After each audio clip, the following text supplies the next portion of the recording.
Hi, welcome to the Industry Astrology New Moon Forecast for April of 2023, a solar eclipse.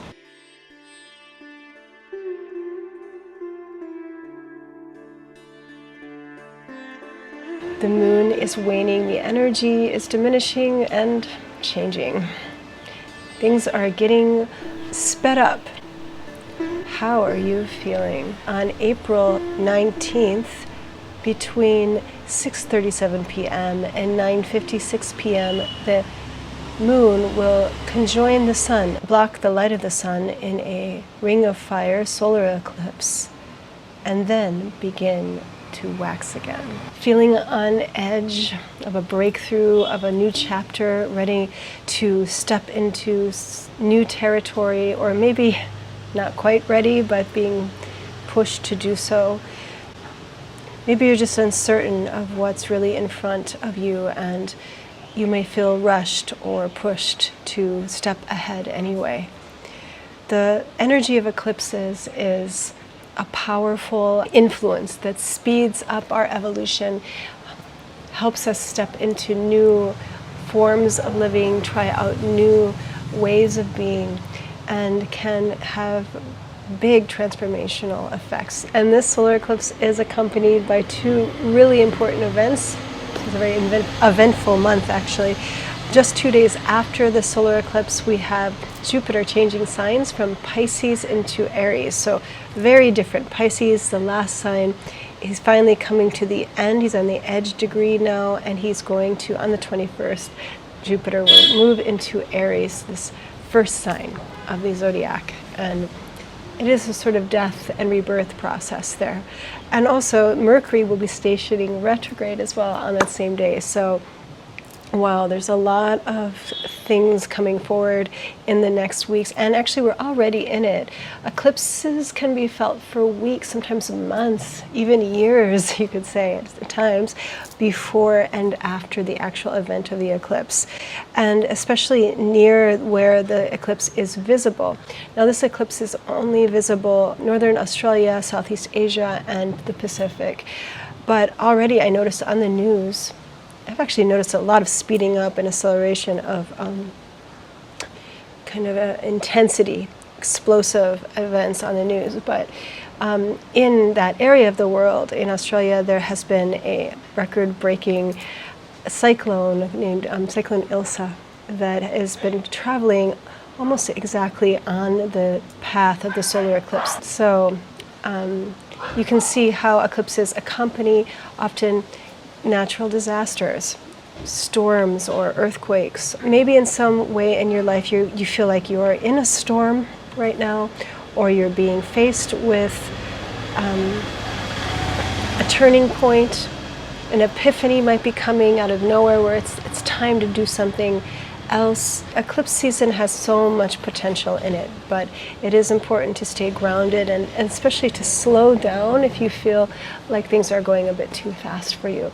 Because this solar eclipse is happening in the speediest part of the zodiac, in Aries, in the star of Ashwini Nakshatra. Ashwini is a star that has to do with transportation and acceleration, velocity. It has to do with innovation and healing as well. It's connected to the Ashwini Kumar, who are the physicians of the gods. It's symbolized by the energy of a horse, how a horse can rush forward in an emergency, can save whatever needs to be saved. It's a sort of action-orientated energy, Ashwini. And because of that, the solar eclipse and the fact that Jupiter is also entering Ashwini now, and Mercury is stationing retrograde there, well, there's a lot of powerful push forward, but also a volatility in this. So remember, if you're feeling like you need to slow down and check out what's around the corner. That bus just went around the corner and had to honk to make sure nobody was in front of it. You know, to take the time if you need to really consider where you're going. And it's not the most auspicious time now for traveling. it's also a time that could be more difficult when it comes to trying to communicate with others, and misunderstandings can happen, especially because Mercury is stationing retrograde so close to this eclipse.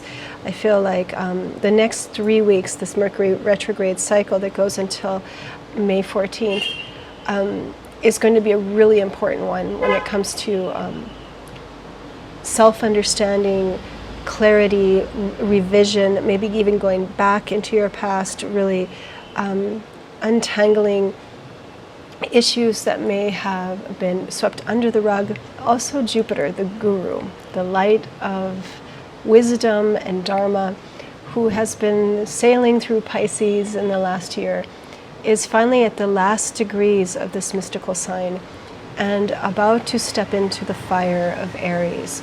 Now, the last degree of Pisces and the first degree of Aries is called the Gandanta, which means a kind of like a knot, a karmic knot. There's something about these junctures where water ends and fire begins, like between Leo and Cancer, for instance, or Scorpio and Sagittarius. These cusps of fire and water are the most powerful alchemical places for transformation, but they do tend to also be the most dangerous.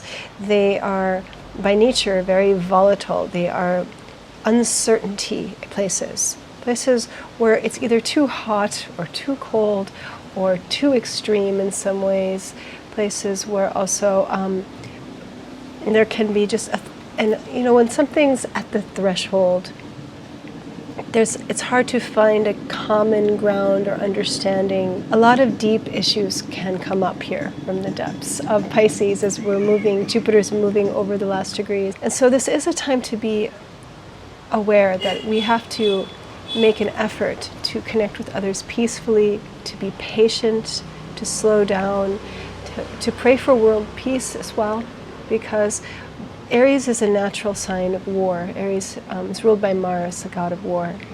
And all of this energy now moving into Aries with Mercury retrograde and Jupiter there, people may be less likely to have successful, peaceful negotiations, especially world leaders, and also issues around the economy with Mercury retrograde.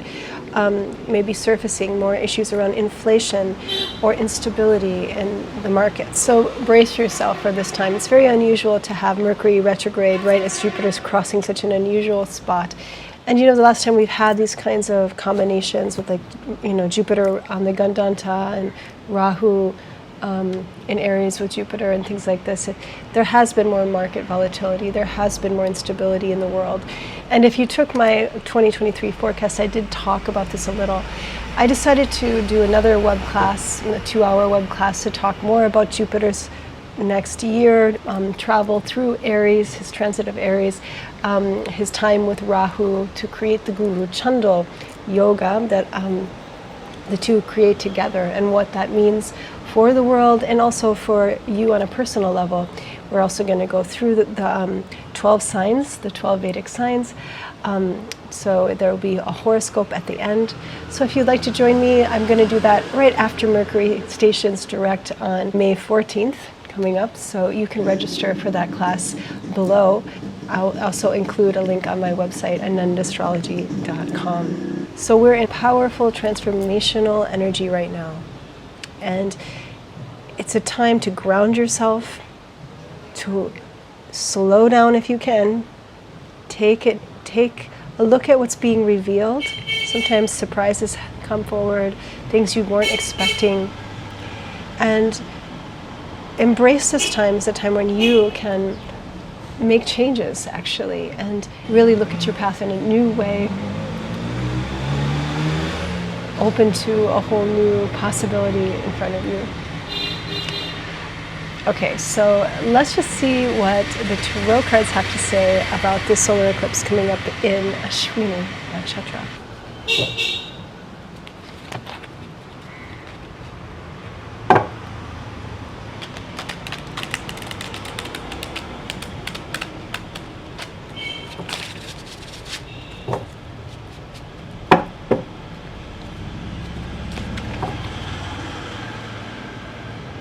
Okay, so the first card that came through, wow, that fire, that Jupiter moving into Aries, a solar eclipse, ring of fire, solar eclipse in Aries, with this energy of even Mercury in Aries retrograde, Jupiter, everything's burning up in this eclipse. It's a whole new chapter beginning. It's time to let go of the past. It can really bother the mind, all this, like Ashwini is a very nervous energy sometimes, like a horse can get spooked. So there's something, I think it's important to slow down, maybe practice some kind of calming pranayama, deep breaths. So a lot of energy of fire coming forward for the next year to come. And I'm going to talk about that more in the Zoom meeting next month. But the element of fire, while it is so creative and full of so much action and movement and power, it has a side that also can be making a lot of smoke, right, and confusion and destruction too. Next, the Empress. The Empress is kind of like Venus, right? The goddess Venus, this feminine energy of mother also. Venus is actually quite well at the moment. She's in Taurus, which is a very stabilizing factor with all of the other things that are changing right now.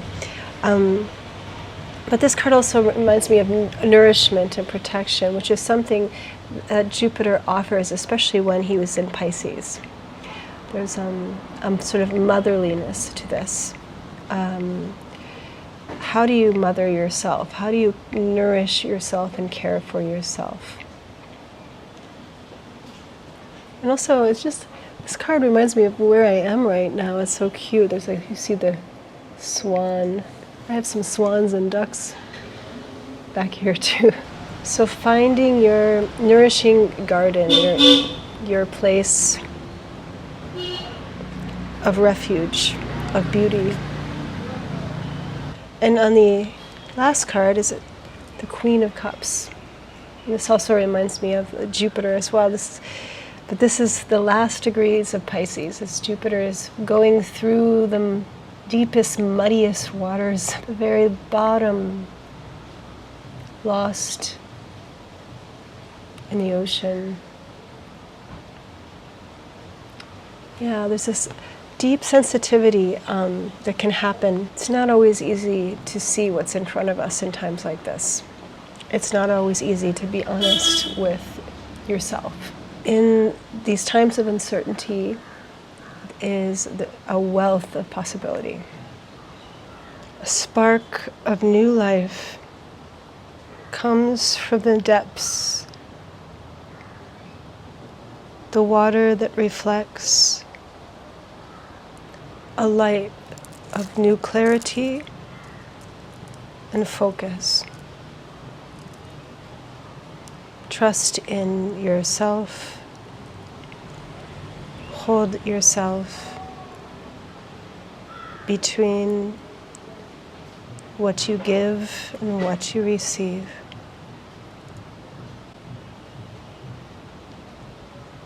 You have so much to offer. You are a priceless part of this world. And how you participate and share your energy deeply matters for everybody.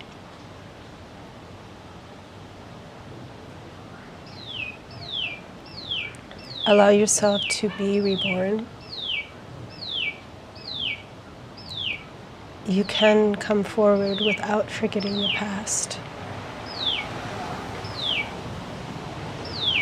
Like a flower, like a lotus flower that blooms from a pond.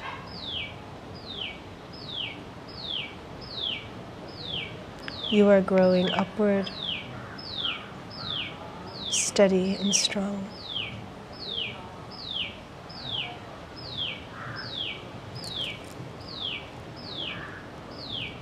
Okay, well, thanks for coming to the Anandashri Astrology. solar eclipse episode for April. I am still offering online one-on-one sessions. If you'd like a Vedic astrology reading and tarot reading, you can sign up on my website, anandastrology.com. There's a link below in the YouTube description window. Also, get on my newsletter if you haven't already. I write a blog.